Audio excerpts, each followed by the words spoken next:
बिस्मिल्लाहिर्रहमानिर्रहीम। अस्सलाम वालेकुम जी। मैं नजमुल हुसैन बाजवा हूं। आज 3 अप्रैल है, बुध का दिन है। आज सुप्रीम कोर्ट में एक इंतहाई अहम मामला जो कि पिछले कुछ दिनों से हमने ये देखा कि पूरी मुल्क की सियासत के ऊपर छाया हुआ है, 6 जजेस का खत। आज सुप्रीम कोर्ट में 7 रुकनी बेंच ने उसको सुना और 7 रुकनी बेंच की यह समाअत 85 मिनट तक जारी रही।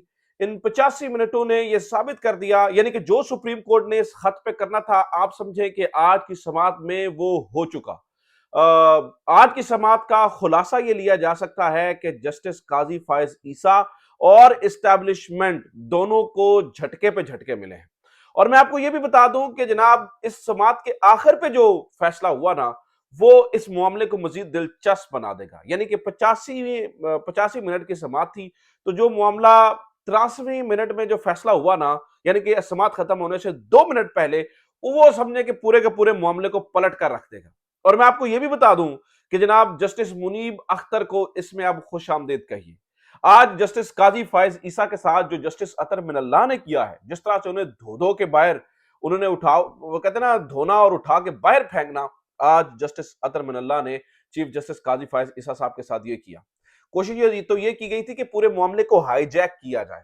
ठीक है, 85 मिनट की समाप्ति, 55 मिनट तक, फॉर द 55 मिनट्स सिर्फ काजी फायज ईसा साहब की आवाज गूंजती रही और जनाब अटॉर्नी जनरल की आवाज गूंजती रही, या फिर सुप्रीम कोर्ट के बार का सदर बोलता रहा। ये तीनों लाइक माइंडेड लोग हैं, लाइक माइंडेड लोग। नाज़रीन कराम, 55 मिनट सिर्फ काजी फायज ईसा बोले और बाकी बचे वाले मिनट जो है वो अटॉर्नी जनरल और सुप्रीम कोर्ट के बार के सदर बोले। लेकिन जो 2-4 मिनट बाकी जजेस को मिला, उठा के बाहर फेंक दिया, पूरे के पूरे केस का तिया पांचा करके रख दिया है। और वही 2-4 मिनट जो कि बाकी जजेस को मिले, खासतौर पर जस्टिस अतर मिनल्ला और जमाल मंदोखेल को, यही 2-4 मिनटों ने इस केस का फैसला कर डाला। इसके ऊपर पूरी तफसील मैं आपके सामने रखता हूं कि ये पूरा मामला हुआ क्या, आज समाअत के अंदर क्या हुआ, किसने क्या कहा, किसने क्या दलीलें दी। चूंकि ये थोड़ी लंबी समाअत थी, 85 मिनट की समाअत थी, तो मैं कोशिश करूंगा कि इसे जल्द अज जल्द जो है ना, वो मैं जो मोटी मोटी बातें हैं वो आपके सामने रख सकूं। तो सुने जनाब, हुआ क्या। जो इस समाअत का आगाज हुआ तो काजी फायज साहब बोले, उन्होंने कहा जी, अब वो जमाने गए कि चीफ जस्टिस की मर्जी होती थी, अदालतों को मछली मंडी ना बनाए, चीजें पहले ही मीडिया पर छप जाती हैं। मैं तो कभी किसी के प्रेशर में नहीं आता। अब एक नया काम शुरू हो गया है कि वकील हमें कहते हैं आज खुद नोटिस लें। अच्छा, ये मामला आपने नाज़रीन कराम ज़हन में रखना है कि आज काजी फायज ईसा साहब ने इन 55 मिनटों के अंदर, यानी 6 जजेस के ऊपर बात होने से ज्यादा बात हुई है काजी फायज साहब की पर्सनल जिंदगी के ऊपर। काजी फायज साहब अपने आप के बारे में कहते हैं, मैं प्रेशर नहीं लेता। फिर काजी फायज साहब की बीवी डिस्कस हुई कि जनाब उन्होंने वो एफआईआर दर्ज करवाने गई तो नहीं हुई। तो काजी साहब के साथ क्या हुआ था, ये डिस्कस होता रहा। यानी कि इन 6 जजों के साथ क्या हुआ, इनको काजी साहब ने हाथ तक इस मौजू को नहीं लगाने दिया। यानी कि इंतजामिया ने क्या किया, एग्जीक्यूटिव्स किस तरह से असरअंदाज हो रहे हैं, इंटेलिजेंस एजेंसियों ने क्या किया, इंटेलिजेंस एजेंसियों का एक बार भी इस, यानी कि जिनके मुतालिक खाता है, एक बार भी जिक्र नहीं आया। लेकिन खैर, वो जब जब मैंने बताया ना, अतर मिनल्ला साहब और बाकी बोले, तो वो सारी चीजें पूरी हो गई। सुने जनाब, फिर उन्होंने कहा कि जैसे ही इस्लामाबाद हाईकोर्ट के 6 जजेस का खत मिला, अफ्तारी के बाद हाईकोर्ट के जजेस से मुलाकात की। जस्टिस मंसूर अली शाह भी शरीक थे। हम रमजान के बाद भी मुलाकात कर सकते थे, लेकिन अहमियत को मद्देनजर रखते हुए मुलाकात की। अदलिया की आजादी के लिए हमारी जीरो बर्दाश्त पॉलिसी है।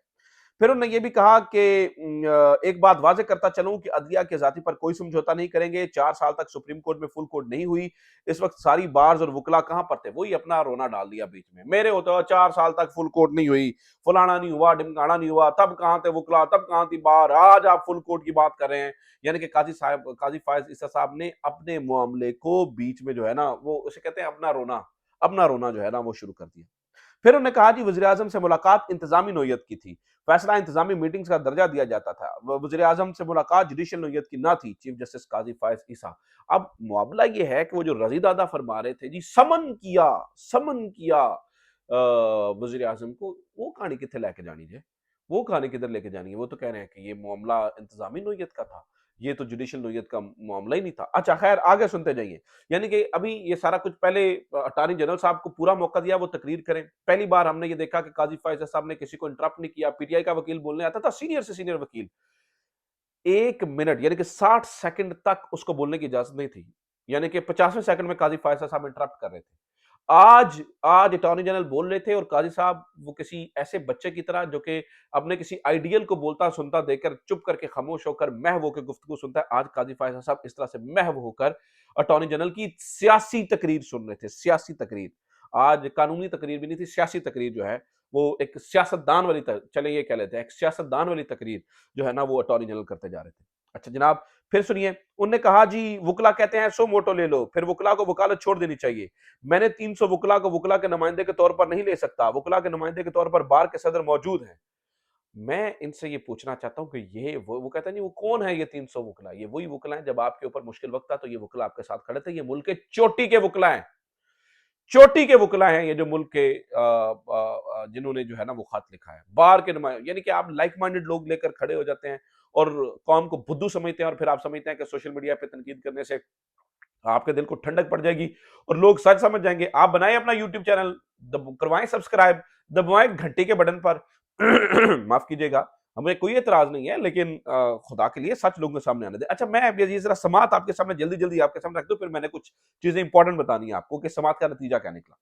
जनाब, हम शायद प्रोपेगेंडा में गोयबल्स के जमाने को वापस ला रहे हैं। गोयबल्स एक हिटलर का वजीर हुआ करता था जिसका जो प्रोपोगेशन का मिनिस्टर था और वो झूठ बोलता था। ठीक है, तो वो कह रहे हैं जी हम गोयबल को वापस ले रहे हैं, ये मीडिया पे कह रहे हैं। मैं काजी फायसा साहब के सामने ये देख के कह सकता हूँ कि जनाब आप भी जो है ना वो आपकी तरीकाकार तरीका समात देकर लगता है कि हम जो है ना वो जस्टिस मुनीर को वापस लेकर आ रहे हैं, ये कहा जा सकता है? ये कह देना चाहिए। अगर आप मीडिया को कह रहे हैं जी गोएबल्स का ज़माना वापस आ रहा है, तो हम भी ये कह रहे हैं कि जस्टिस मुनीर का ज़माना आप वापस लेके आएँ। अच्छा जनाब, आगे सुनिए। फिर उन्होंने कहा जी साबिक चीफ जस्टिस नासिर मुल्क का नाम भी इंक्वायरी कमीशन के लिए सामने आया। तसद्दुक जिलानी साहब एक गैर जानब शख्सियत के मालिक हैं। वज़ीर-ए-आज़म साबिक चीफ जस्टिस तसद्दुक जिलानी से मिले और कमीशन की तश्कील का बताया। साबिक चीफ जस्टिस तसद्दुक जिलानी ने कहा कि टीआरएस के बाद जवाब दूँगा, ये अटॉर्नी जनरल ने कहा। उन्होंने कहा जी अदलिया की आज़ादी पर हमला होगा तो हम सारे साथ ही खड़े होंगे, अदलिया में किसी किस्म की मुदाखलत बर्दाश्त नहीं की जाएगी। मीडिया पर ऐसा तासुर बनाया गया जैसे वफाकी हुकूमत अपनी मर्जी का कमीशन बनाना चाहती है। ये अटॉर्नी जनरल काजी फायसा ये यही मामला चल रहा था। फिर जनाब काजी फायसा साहब को तकलीफ हुई और उन्होंने कहा कि जनाब ये तसद्दुक हुसैन जिलानी के साथ एक शरीफ आदमी के साथ मुहज़्ज़ब मुआशरों में ऐसा नहीं हुआ करता है, ये मुहज़्ज़ब मुआशरे में क्या होगा? तो मलिका बुखारी ने उनसे सवाल किया, उन्होंने कहा मुहज़्ज़ब मुआशरों की काजी साहब बात करते हैं, आज तसद्दुक जिलानी का नाम लेने पर काजी साहब को तकलीफ हो रही है, ठीक है। लेकिन ये बताइए क्या मुहज़्ज़म मुआशरों में चादर चारदीवारी का तकद्दुस पामाल होता है? क्या मुहज़्ज़म मुआशरों में ख़वातीन की 11-11 महीने बोगस मुकदमों में ज़मानतें नहीं होती हैं? क्या जो मुहज़्ज़म मुआशरों में लोगों के घरों में पुलिस घुस जाती है? क्या मुहज़्ज़म मुआशरों में 16-16 साल की बच्चियों के मुँह पर थप्पड़ मारे जाते हैं? क्या मुहज़्ज़म मुआशरों में 80 साल की, 70 साल की माँ के बाजू मरोड़कर उसके बेटे की सियासी जमात छुड़वाने की कोशिश की जाती है? मैं रेहाना डार की बात कर रहा हूँ। क्या मुहज़्ज़म मुआशरों में ज़बरदस्ती प्रेस कॉन्फ्रेंसेस करवाई जाती हैं? क्या मुहज़्ज़म मुआशरों में एक पॉपुलर तरीन लीडर को जेल में रखा जाता है? क्या मुहज़्ज़म मुआशरों के अंदर इलेक्शन चोरी होते हैं? क्या मुहज़्ज़म मुआशरों के अंदर चीफ जस्टिस ऐसा फैसला कर सकते हैं कि जहां पर पूरा इलेक्शन चोरी होने का खदशा हो? क्या इलेक्शन सिंबल छीन लिए जाते हैं मुहज़्ज़म मुआशरों के अंदर? क्या मुहज़्ज़म मुआशरों के अंदर रिजर्व सीटें छीन ली जाती हैं? क्या मुहज़्ज़म माशरों के अंदर सुप्रीम कोर्ट का ये रोल होता है? क्या मुहज़्ज़म माशरों के अंदर चीफ जस्टिस इतना पर्सनल होता है? क्या मुहज़्ज़म माशरों के अंदर ये इस तरह की मछली मंडी बनती है? जो कह सकते हैं यानी कि बातें और बड़ी करनी क्या है, लेकिन चलें आगे बढ़ते हैं ना, हम बात करते हैं जब नतीजा क्या निकला इसके ऊपर बात करते हैं क्योंकि हर एक फिक्रे पे ना निकलना बड़ी बातें करने वाली। चलें खैर, वो कहते हैं जी हर इदारे को अपनी हदूद में रहकर काम करना चाहिए। अदालत की आज़ादी पर हुकूमत कोई कॉम्प्रोमाइज़ नहीं करेगी। ऐसी अदालत से जेआईटीज़ भी बनेगी, मॉनिटरिंग जज भी लगाए गए। अच्छा अब वही पुराना ऐसी ऐसी अदालत से जेआईटीज़ भी बनी, मॉनिटरिंग जज भी लगाए गए। पनामा केस को खोल के रख दिया। काज़ी ईसा साहब सुम्मुन बुकमुन उमयुम अटॉर्नी जनरल के सामने बिल्कुल खामोश। सियासी तकरीर, इसलिए मैं कह रहा हूँ ये सियासी तकरीर थी। पनामा का केस का हवाला। हुकूमत पर इल्ज़ाम लगाया गया कि हुकूमत ही इसकी तहकीकात करेगी। ठीक है? और अच्छा जनाब, अब हुआ जनाब कि जब ये सारा मामला हो चुका, इन्होंने बोल के थक गए, तो फिर जस्टिस अतर मिनल्ला साहब ने बोलना शुरू किया। अब मुझे या इस मौके के ऊपर नाज़िर इकराम लगा कि वाक़ई सुप्रीम कोर्ट के अंदर जो है ना वो यानी कि जब जस्टिस अतर मिनल्ला ने बोलना शुरू किया ना, काज़ी साहब ने उनको टोका। टोक कर बोलने की बात की कोशिश की, लेकिन जस्टिस अतर मिनल्ला चुप नहीं किए और उन्होंने अपनी बात जारी रखी। उन्होंने मतलब ये क्या है यार कि आप जो है ना वो सब्र के घूंट पीते रहें और यहाँ पर जो है ना वो कुछ भी चलता रहे। तो अतर मिनल्ला साहब ने क्या कहा सुनिए ज़रा। उन्होंने कहा जी आइन को नाकाबिल अमल बनाया जा रहा है। अपनी आंखें बंद नहीं कर सकते। क्या आज इंसानी हकूक की खिलाफ वर्जी नहीं हो रही? हुकूमत पर इल्जाम लगा है, क्या हुकूमत ही इसकी तहकीकात करेगी? ये तासुर कैसे दिया जा सकता है कि आज कुछ नहीं हो रहा?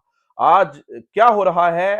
खत में ऐसा कुछ नहीं है, मेरे होते हुए मुदाखलत होती तो एहतसाब के लिए खुद को पेश करूंगा। ये चीफ जस्टिस काजी फायज ईसा। अब फिर ये अंदर यहां पर असल लड़ाई शुरू हुई। अतर मिनल्ला साहब ने क्या कहा कि हम आंखें बंद नहीं कर सकते, जानबूझकर चुनने का के ना बने कि जहां आज कुछ नहीं हो रहा।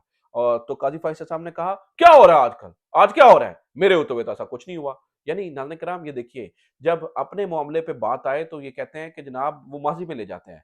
भुट्टो के जमाने तक का इंसाफ देने के लिए तैयार हैं, लेकिन आज का इंसाफ देने के लिए तैयार नहीं है। आज अपनी आंखें बंद किए हुए हैं, आज अपनी आंखें मूंदे हुए हैं, आज चुप किए हुए हैं, आज खामोश हुए हैं, बल्कि मुजरमाना खामोशी है। ये मुजरमाना खामोशी है। मतलब ये एक तो ये है कि आप जुल्म पर खामोश हो जाएं, कोई बात नहीं है। फिर आप ये कहने की कोशिश करें कि जुल्म हो ही नहीं रहा, ये उससे बड़ी ज्यादती क्या होगी? और कौन कह रहा है? ये आपका चीफ जस्टिस कह रहा है। यानी कौन कह रहा है क्या हो रहा है आज? क्या हो रहा है? यानी कि आज कुछ भी नहीं हो रहा। तो कादी फायज जो अतर मिनल्ला साहब ने कहा, हम अपनी आंखें बंद नहीं कर सकते हैं। फिर जनाब जस्टिस अतर मिनल्ला ने इसकी मिसाल दी। उन्होंने कहा जी, इस कोर्ट से लोगों को जमानत मिली, आपने 3 एमपीओ के तहत उन्हें गिरफ्तार नहीं किया। फिर जस्टिस मंसूर अली शाह भी बोले, सुप्रीम कोर्ट ने सो मोटो लिया है, अब कुछ तो करना ही है। जजेस अपने चीफ जस्टिस को बताएं और वो कुछ ना करे तो इसका भी कुछ करना चाहिए।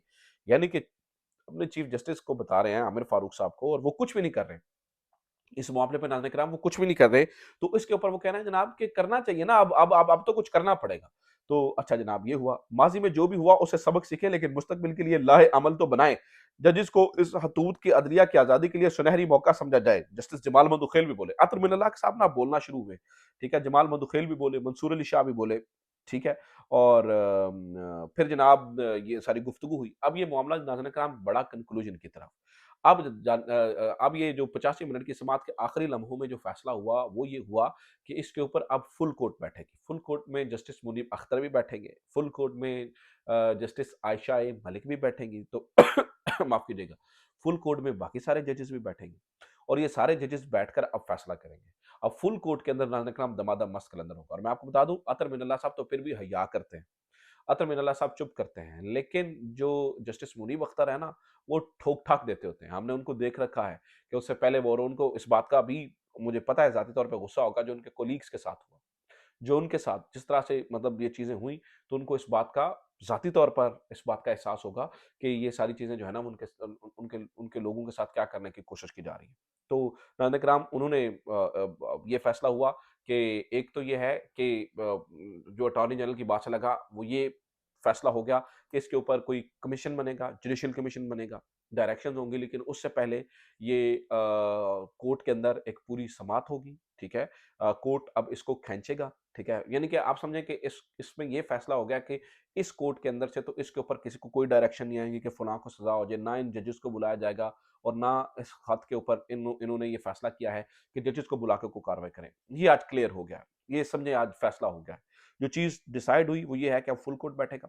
फुल कोर्ट के बाद जो है उसके अंदर डिसाइड होगा कि इंक्वायरी कमीशन बनना ही है। तो आज काजी फायसा साहब ने ये जो है ना वो ये भी जो है ना वो इंदिया दिया कि जनाब हम जो है ना वो इसके ऊपर सबको बिठाएंगे। उन्होंने वजाहत पेश की जी, उससे पहले जिस बाकी सारे जजेस मौजूद नहीं थे, इसलिए 7 जजेस बैठे हैं, बाकी भी आ जाएंगे तो फुल कोर्ट बनेगी, और फुल कोर्ट ही बैठेगी, और फुल कोर्ट ही इसकी जो है ना वो समाप्त करेगी। उम्मीद है जब फुल कोर्ट बनेगी तो काजी साहब जो है ना वो कम बोलेंगे, अपनी तकरीरें कम करेंगे, लोगों को इसके ऊपर बहस करने देंगे। यानी कि इंटेलिजेंस एजेंसियों की बात ही नहीं हुई, आज बात ही नहीं हुई, आप देखें ना। तो ये नाज़रीन किराम आज वहाँ से फैसला हुआ। अच्छा, बहुत सारे लोग, कामरान यूसुफ साहब ने ये कहा कि ठीक है, अब जजेस, अब तो ये सुप्रीम कोर्ट में जो कुछ हो गया है, अब तो तौहीन अदालत की कार्रवाई शुरू कर दें इस्लामाबाद हाई कोर्ट के जजेस। तो इसके ऊपर हसनात मलिक साहब ने उन्हें जवाब दिया। हसनात मलिक साहब ने कहा यही सबसे बड़ी गलती है कि इस्लामाबाद हाई कोर्ट अप आज खुद नोटिस नहीं ले सकती है, वो तौहीन अदालत का नोटिस नहीं ले सकती है, आज खुद नोटिस नहीं ले सकती है। इसलिए उन्होंने अपने चीफ जस्टिस से पूछा था कि बताएं इस मामले पे क्या करें, और चीफ जस्टिस खामोश रहे। नाज़रीन करम, घूम घुमा के मामला जस्टिस आमिर फारूक के मिसकंडक्ट के ऊपर जा रहा है। जस्टिस आमिर फारूक, अगर इसमें 10% भी इस मामले में इंसाफ हो गया तो जस्टिस आमिर फारूक साहब जो है वो टाइम टाइम फिश है, ठीक है। जस्टिस आमिर फारूक साहब की कहानी कोई नहीं है। तो ये आज की समाप्त हुई है। उम्मीद करता हूँ ये वीडियो आपके लिए इन्फॉर्मेटिव रही होगी। अपना ख्याल रखिए। खुदा हाफिज़। पाकिस्तान जिंदाबाद।